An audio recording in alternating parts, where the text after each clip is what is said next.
Hello dear student, I am Varun Nishad from LPM Public School. In this video, we are discussed about the chapter 3, reaction between metals and non-metals. Dear student, in this section we will see the reaction between metals and non-metals. Also, we have observed the metals and non-metals occupy the complete octet.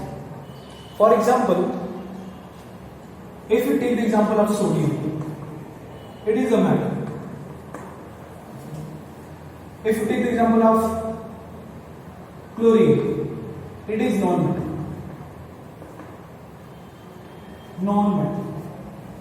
Another non-metal that is stable, that is helium, and it is called inert gas.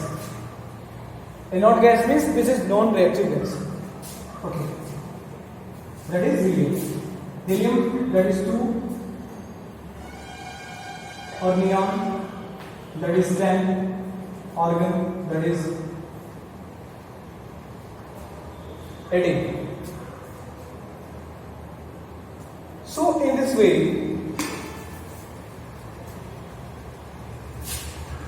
chlorine, that is sodium.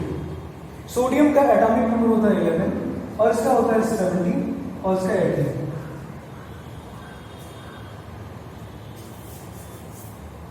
When you observe, dear student, in the universe, everybody want to be stable, and this stability gaining process also is seen in the case of our elements which are tabulated in our periodic table. If you discuss about the metals take stability by losing their electrons. Let us see, suppose 11, that is 281.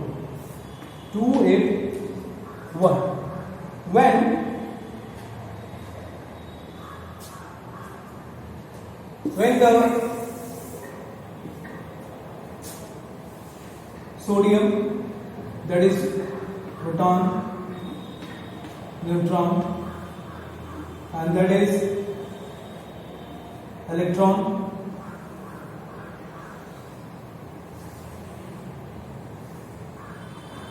another electron,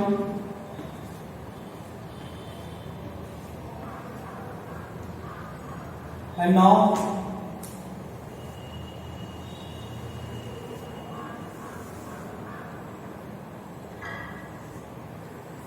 if you count them, 2, 8, 10 plus 1, 11. 2, 8, 1. When the sodium release their 1 electron, अगर sodium अपना 1 electron release कर देता है, ये इसका outer most shell है. ये क्या है? KLM. M का जो आउटर मोस्ट सेल है वो 1 इलेक्ट्रॉन अभी बचा है. अगर ये M सेल से अपना 1 इलेक्ट्रॉन रिलीज कर देता है तो इसके पास क्या कॉन्फ़िगरेशन होगा? वो होगा आपका 2 and 8. यानी इसके आउटर मोस्ट सेल में जो 8 इलेक्ट्रॉन की जो ऑक्टेट जो अमाउंट ऑफ इलेक्ट्रॉन होता है वो कंप्लीट है. यानी कि जो दूसरा सेल है, जो L सेल है, L सेल में 8 इलेक्ट्रॉन होने चाहिए और यहाँ पे 8 इलेक्ट्रॉन कंप्लीट है सोडियम में, तो वो सोडियम 1 इलेक्ट्रॉन लूज करके अपने आप को स्टेबिलिटी गेन कर लेता है. और ये स्टेबिलिटी कितने की इक्वल हो जाती है? तब सोडियम का एटॉमिक नंबर क्या हो जाता है? जब 1 इलेक्ट्रॉन प्लस चार्ज होता है, इसके पास होता है 10. और 10 किसका है? नियॉन. नियॉन एक इनर्ट गैस है और इसका एटॉमिक नंबर 10 है और इसका भी 10 हो जाता है. तो ये भी स्टेबिलिटी गेन कर लेगा किसकी तरह? नियॉन की तरह. But in case of similarly non metal के साथ क्या होता है? ये इलेक्ट्रॉन लूज नहीं कर सकते क्योंकि इनको इलेक्ट्रॉन की नीड होती है. कैसे? तो मेटल, सारे मेटल्स के केस में 1 या 2, 3 इस तरह से एक्स्ट्रा अमाउंट में फ्री इलेक्ट्रॉन्स होते हैं, लेकिन नॉन मेटल के केस में कोई एक्स्ट्रा फ्री इलेक्ट्रॉन्स नहीं होता है। देखते हैं।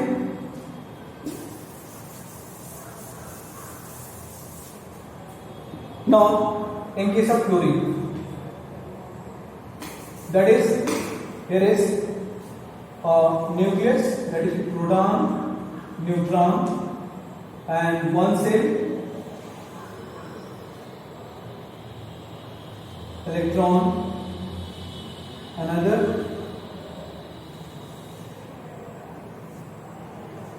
that is K, L, and M.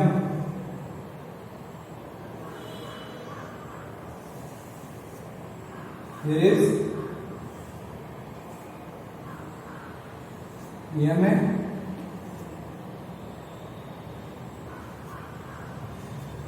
Eight electron हो गया, और ये हो गया आपका 7। काउंट कर सकते हैं आप, 2, 4, 10, 11, 12, 13, 14, 15,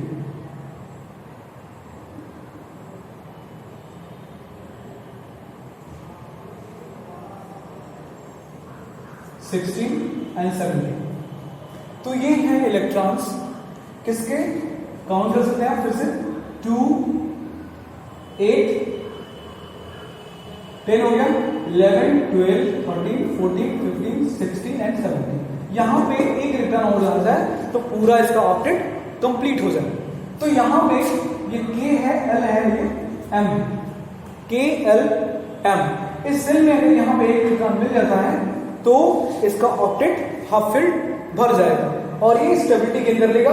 अगर यहां पे ये जो अपना इलेक्ट्रॉन सोडियम लूज कर रहा है और इसका इलेक्ट्रॉन यहां पे चला है तो जो 287 की जो पोजीशन था क्लोरीन का वो किसमें कन्वर्ट हो जाएगा, 288 में कन्वर्ट हो जाएगा।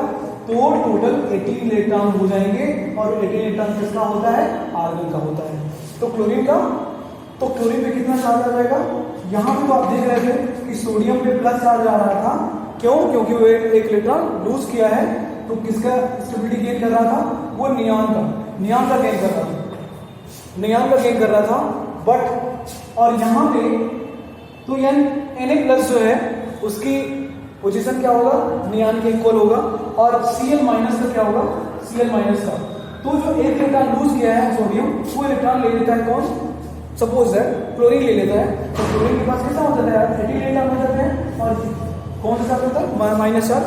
और ये जो यहाँ पे जो ऑर्गन का एटॉमिक नंबर है उससे ये मैच करता है, मींस उसकी जैसा स्टेबल अपने आप को स्टेबिलिटी गेन कर लेता है। तो losing the electron which carry plus charge, accepting the electron gain the electron which carry negative charge. So, in this heading we will discuss about the reaction between metals and non-metals.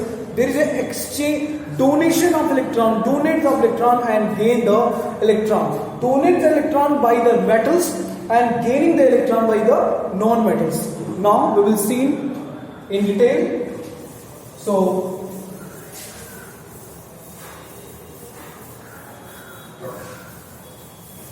that is now types of element,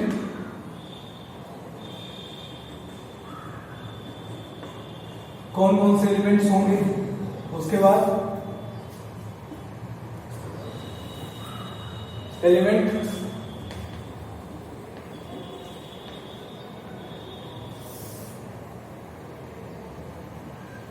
atomic number,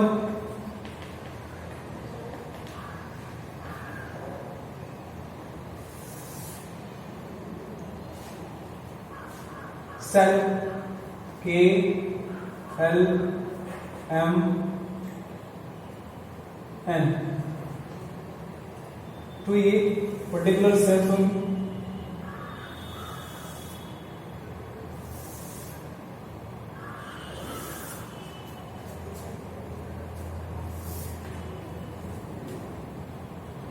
now types of element, तो पहला जो type होगा वो metal होगा।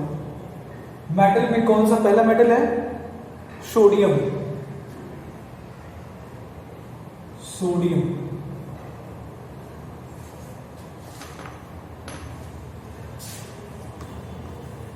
Sodium that is Na, magnesium,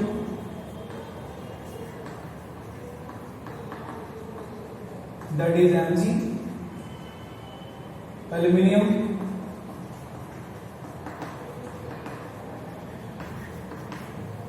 Al, potassium, that is K, calcium,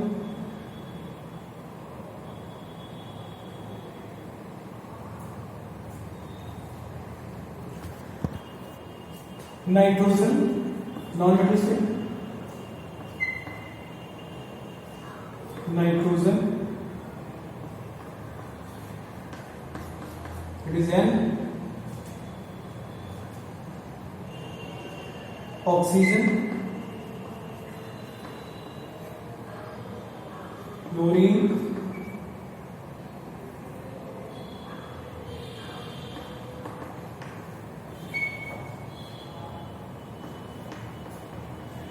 F, यहां पर मैं bracket में कर दे रहा हूं जो सिंबल्स हैं,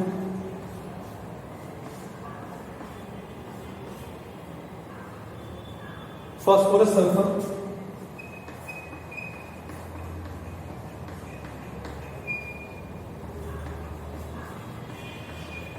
एंड क्लोरीन।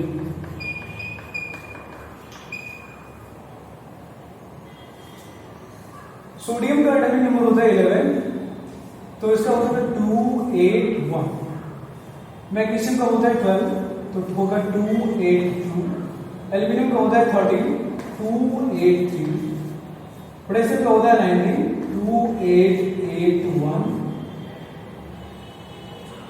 कैल्शियम का होता है 20, दैट इज 2882। नाइट्रोजन का होता है 7, तो 2 5। ऑक्सीजन का होता है 8, 2 6। क्लोरीन का होता है 9, दैट इज 2 7। फास्फोरस का होता है 15, दैट इज 285। 285।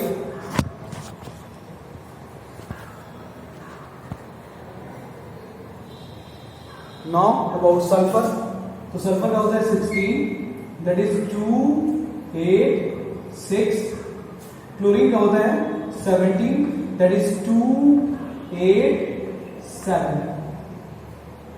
तो ये है आपका destination electronic configuration.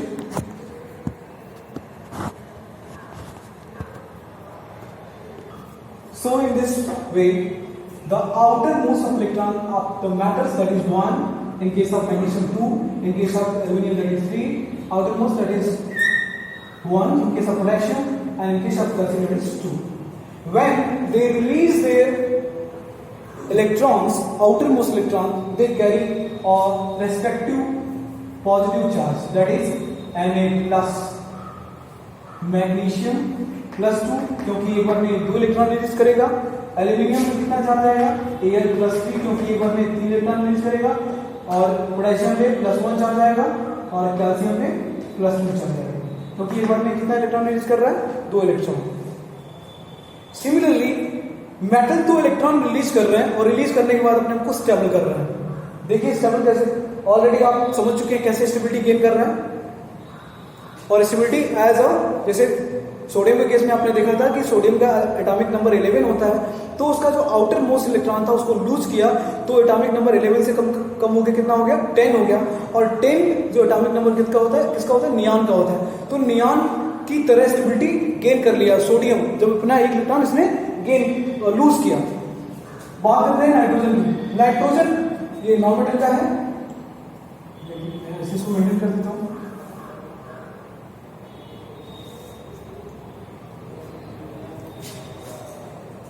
Now, in case of nitrogen, nitrogen का एटॉमिक एटॉमिक नंबर 7 होता है।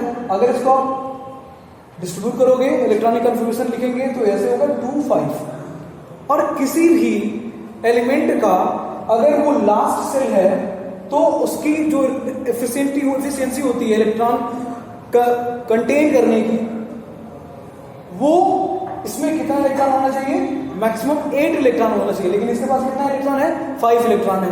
तो कितना इसको मिल जाए कि इसका ऑक्टेट कंप्लीट हो जाएगा, तो 5 + 3 × 8 = 8। तो इसको 3 इलेक्ट्रॉन की नीड होती है। तो इसके पास अगर नीड होती है, अगर ये 8 इलेक्ट्रॉन, अगर 3 इलेक्ट्रॉन कंटेन रिसीव करता है, कहीं से गेन करता है, तो कितना चार्ज आएगा, इसमें 3 चार्ज आएगा। ऑक्सीजन है, ऑक्सीजन के केस में क्या है, इसका एटॉमिक नंबर 8 होता है और 2 6 इसका इलेक्ट्रॉनिक कॉन्फ़िगरेशन है। जो आउटर मोस्ट है, इसको 2 इलेक्ट्रॉन की जरूरत है, तो ऑक्सीजन में कितना चार्ज आएगा, 2 चार्ज। कौन सा, माइनस चार्ज आएगा। और फ्लोरीन के केस में कितना आएगा, 1 मिल जाए तो इसका कंप्लीट हो जाएगा। फास्फोरस पे आते हैं, कितना मिल जाएगा, तो 3 इलेक्ट्रॉन की नीड है इसको। और सल्फर को ओनली 2, क्लोरीन को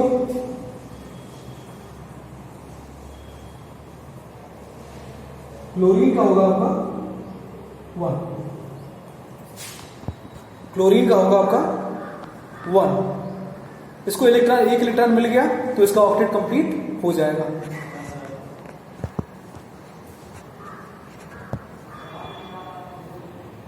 So dear student, this is a table of metal and non-metal electronic configuration.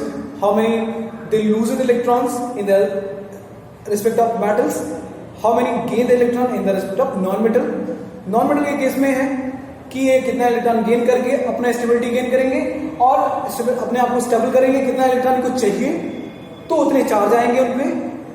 और मेटल के केस में कितने इलेक्ट्रॉन को लूज करेंगे कि उनकी स्टेबिलिटी मेंटेन होगी। तो इनका यूज करते हैं कॉम्बिनेशन में।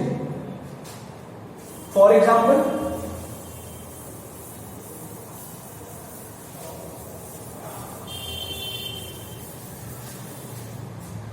सपोज यहां पे मैग्नीशियम, सोडियम का होता है 281 एज वेल, प्लस क्लोरीन का होता है 287।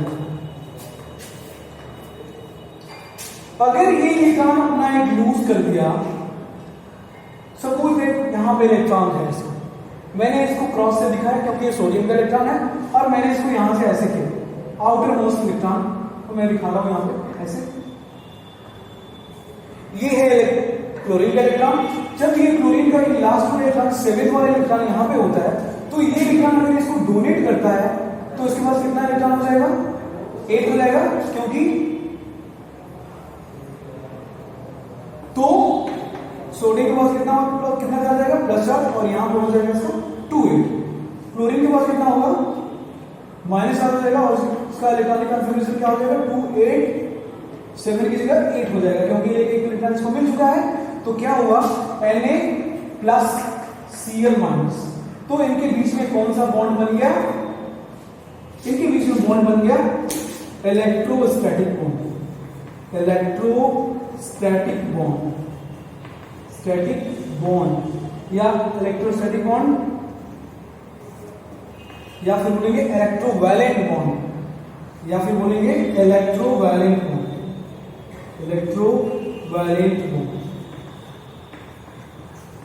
Electrovalent bond, and it's also called ionic bond.